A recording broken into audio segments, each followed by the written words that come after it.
आज 8 जून 2026 को अपराह्न 5 बजे मंत्रिपरिषद की बैठक हुई। इसके संबंध में आयोजित इस प्रेस कॉन्फ्रेंस में आप सबका स्वागत है। आज का पहला एजेंडा गन्ना उद्योग विभाग का था। Mrs Sasamusa sugar works private limited के पुनः परिचालन के निमित्त उस क्षेत्र के गन्ना कृषकों के पूर्ववर्ती पेराई सत्रों का बकाये ईक मूल्य के मूलधन की कुल राशि 42,99,995 रुपये के भुगतान की स्वीकृति दी गई।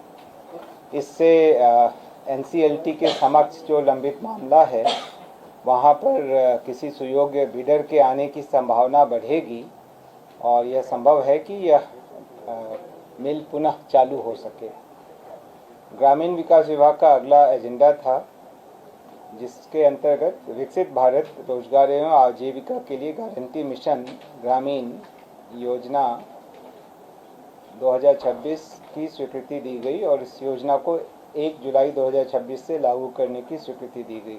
आप अवगत हैं कि मनरेगा के स्थान पर अब यह योजना विकसित भारत जी राम जी योजना लाई गई है। इसे लागू करने के लिए ही मंत्रिपरिषद द्वारा यह स्वीकृति दी गई। जल संसाधन विभाग का अगला एजेंडा था, जिसके अंतर्गत डकरा नाला पंप नहर योजना के अवशेष कार्य के लिए पुनरीक्षित प्राकलित राशि 251 करोड़ 55 लाख रुपए की प्रशासनिक स्वीकृति दी गई। इसकी पूर्व की राशि 145 करोड़ 43 लाख रुपए थी। जल संसाधन विभाग का ही अगला एजेंडा था, जिसमें बाढ़ प्रबंधन और सीमावर्ती क्षेत्र कार्यक्रम के तहत योजनाओं में ऐसी योजनाएं जो केंद्र सरकार द्वारा स्वीकृत हैं लेकिन केंद्रांश अभी उसमें नहीं मिला है, तो केंद्रांश की प्राप्ति की प्रत्याशा में विभाग द्वारा कराए जाने वाले कार्यों के लिए 50% तक के उपयोग और निकासी एवं व्ययन की स्वीकृति दी गई। विभिन्न योजनाओं के लिए 801 करोड़ का 50% यानी 400.66 करोड़, भूअर्जन इत्यादि के मद में 250 करोड़ तथा सीमा क्षेत्र में नदी प्रबंधन गतिविधि के लिए 240 करोड़ का 50% अर्थात 120 करोड़ के उपयोग एवं निकासी व्ययन की स्वीकृति दी गई। जल संसाधन विभाग का ही अगला एजेंडा था, जिसके तहत सिंधवारनी जलाशय योजना एवं इससे निकलने वाली उच्च स्तरीय मुख्य नहर के पुनर्स्थापन कार्य हेतु प्रथम पुनरीक्षित प्राकलित राशि 196 करोड़ 89 लाख 44 हजार रुपये की प्रशासनिक स्वीकृति दी गई। नगर विकास एवं आवास विभाग का अगला 4 एजेंडा है। छठे एजेंडा में अमृत 2 के अंतर्गत बिहार शरीफ में IND एंड STP निर्माण परियोजना हेतु लागत राशि 101 करोड़ 63 लाख 33 हजार 464 रुपये की प्रशासनिक स्वीकृति दी गई। यह STP में जो सीवेज है और बाकी पानी है उसको पहुंचाने के लिए इंटरसेप्शन एंड डाइवर्सन मैकेनिज्म के निर्माण के लिए इस योजना की स्वीकृति दी गई। साथ ही साथ STP के निर्माण की भी स्वीकृति दी गई। अगले एजेंडा के अंतर्गत केंद्र प्रायोजित अटल नवीकरण और शहरी परिवर्तन मिशन अमृत 2 के अंतर्गत हाजीपुर जलापूर्ति परियोजना हेतु 131 करोड़ 88 लाख 40 हजार 241 रुपये की स्वीकृति दी गई। अगले एजेंडा में इसी योजना के अंतर्गत बेगूसराय सीवरेज नेटवर्क एवं STP निर्माण के लिए 375 करोड़ 86 लाख 61 हजार 872 रुपये की प्रशासनिक स्वीकृति दी गई। नगर विकास एवं आवास विभाग का ही अगला एजेंडा था, जिसके अंतर्गत अमृत 2 के तहत सहरसा जलापूर्ति परियोजना हेतु 127 करोड़ 45 लाख 52 हजार 59 रुपये की प्रशासनिक स्वीकृति दी गई। परिवहन विभाग का अगला एजेंडा था, जिसके अंतर्गत पुरानी 15 वर्ष से पुरानी सरकारी वाहनों की स्क्रैपिंग हेतु मानक संचालन प्रक्रिया की कंडिका 4.2 एवं 4.3 के सभी प्रावधानों को विलोपित करने की स्वीकृति दी गई। यह भारत सरकार की अधिसूचना के आलोक में किया गया। अगला एजेंडा भी परिवहन विभाग का था, जिसके अंतर्गत गैर सरकारी वाहनों के लिए निबंधित यान स्क्रैपिंग सुविधा RVSF के माध्यम से स्क्रैपिंग हेतु निर्धारित SOP की कंडिका 4, 2 एवं 3 को विलोपित करने के लिए संशोधन की स्वीकृति दी गई। यह भी भारत सरकार द्वारा निर्गत अधिसूचना के अनुरूप।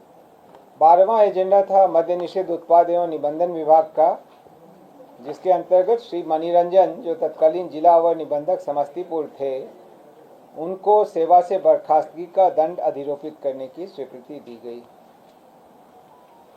मद्य निषेध उत्पाद एवं निबंधन विभाग का अगला एजेंडा था, जिसके अंतर्गत मंत्रिपरिषद द्वारा स्वीकृत बिहार स्टाम्प सेवा प्रदाता अनुज्ञप्ति एवं ई-स्टाम्प की आपूर्ति नियमावली 2026 के नियम 12 में उल्लिखित प्रावधानों के अंतर्गत सेवा प्रदाता के लिए अधिकतम क्रेडिट सीमा 10 लाख रुपए निर्धारित करने और बिहार स्टाम्प सेवा प्रदाता अनुज्ञप्ति एवं ई-स्टाम्प की आपूर्ति संशोधन नियमावली 2026 की स्वीकृति दी गई।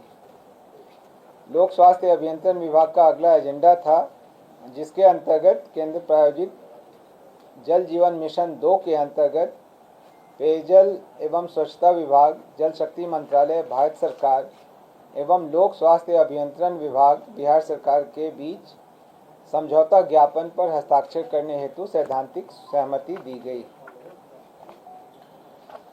अगला एजेंडा वाणिज्य कर विभाग का था, जिसके अंतर्गत बिहार वाणिज्य कर विभाग क्षेत्रीय लिपिकीय सेवा भर्ती एवं प्रोन्नति सेवा शर्त संशोधन नियमावली 2026 के गठन की स्वीकृति दी गई। वित्त विभाग का अगला एजेंडा था, जिसमें NIC के माध्यम से बिहार SNA स्पर्श के संचालन के लिए अगले 2 वर्षों के लिए मनोनयन के आधार पर 5,75,39,000 रुपये की स्वीकृति दी गई। सहकारिता विभाग का अगला एजेंडा था, जिसमें राष्ट्रीय स्तर की सहकारी संस्था नेशनल कोऑपरेटिव एक्सपोर्ट लिमिटेड हेतु राज्य में कार्यरत सहकारी संस्था Bihar state cooperative marketing union limited Biscomaun को राज्य स्तरीय नोडल एजेंसी नामित किए जाने की स्वीकृति दी गई। सहकारिता विभाग का ही अगला एजेंडा था, जिसके अंतर्गत प्रधानमंत्री फसल बीमा योजना को वित्तीय वर्ष 26-27 के रबी मौसम से राज्य में पुनः कार्यान्वयन किए जाने की प्रशासनिक स्वीकृति दी गई। सूचना प्रौद्योगिकी विभाग का अगला एजेंडा था, जिसमें राज्य के सभी विभागों, निगमों, निकायों, बोर्डों इत्यादि में क्रियान्वित ई-क्रय ई-प्रॉक 2.0 के संबंधित निविदा शुल्क में पुनरीक्षण की स्वीकृति दी गई और अंतर्राष्ट्रीय निविदाकारों हेतु निविदा शुल्क के निर्धारण की स्वीकृति दी गई। अब इसमें अंतर्राष्ट्रीय निविदा का भी प्रावधान कर दिया गया है ई-प्रॉक में। सूचना प्रौद्योगिकी विभाग का ही अगला एजेंडा था, जिसमें IIT पटना रिसर्च पार्क के निर्माण कार्य का कार्यान्वयन भवन निर्माण विभाग बिहार पटना तथा संपूर्ण योजना का संचालन IIT पटना के द्वारा किए जाने की स्वीकृति दी गई। यह पूर्व में ही दी गई स्वीकृति में संशोधन है। सूचना प्रौद्योगिकी विभाग का ही अगला एजेंडा था, जिसमें incubation centre IIT Patna phase 2 के अंतर्गत हॉस्टल का कंस्ट्रक्शन भवन निर्माण विभाग बिहार पटना द्वारा तथा संपूर्ण योजना का संचालन एवं प्रबंधन IIT पटना द्वारा किए जाने की स्वीकृति दी गई। 22वां एजेंडा सामाजिक सुरक्षा से रिलेटेड था, समाज कल्याण विभाग का, जिसके अंतर्गत सामाजिक सुरक्षा पेंशन योजना अंतर्गत संचालित सभी प्रकार की 6 प्रकार की पेंशन योजनाओं के पेंशनधारियों को माह मई, जून एवं जुलाई के पेंशन भुगतान हेतु बिहार आकस्मिकता निधि से 3,662 करोड़ 9,97,000 रुपये अग्रिम की स्वीकृति दी गई। इससे सुनिश्चित होगा कि पेंशनधारियों को ससमय पेंशन मिल सकेगी। स्वास्थ्य विभाग का अगला एजेंडा था, जिसमें बिहार राज्य नैदानिक स्थापना रजिस्ट्रीकरण और विनियमन संशोधन नियमावली 2026 की स्वीकृति दी गई। उद्योग विभाग का अगला एजेंडा था, जिसमें बिहार औद्योगिक निवेश प्रोत्साहन अधिनियम 2016 की धारा 10 के अंतर्गत राज्य निवेश प्रोत्साहन परिषद SIPB को एकल नोडल एजेंसी के रूप में प्राधिकृत करने, इससे संबंधित विभागों के अधिकारियों की प्रतिनियुक्ति एवं क्लियरेंस हेतु मानक संचालन प्रक्रिया के निर्धारण के लिए राज्य निवेश प्रोत्साहन परिषद को प्राधिकृत करने की स्वीकृति दी गई।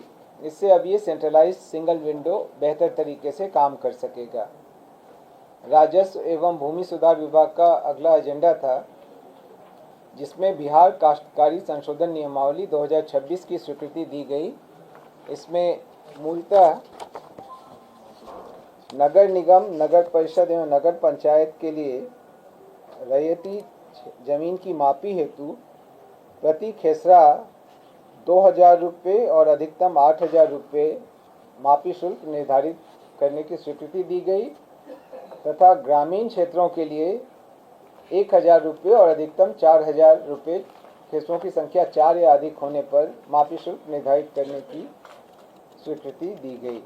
नगर निगम क्षेत्र में पहले 1,000 था और अधिकतम 4,000, 4 खेसरा या उससे अधिक होने पर वो अब बढ़कर 2,000 या अधिकतम 8,000 रुपये 4 खेसरा या अधिक होने पर हो जा रहा है। उसी तरीके से ग्रामीण क्षेत्रों में पहले 500 एवं 2,000 था, जो कि 1,000 एवं 4,000 हो गया है। 1,000 प्रति खेसरा एवं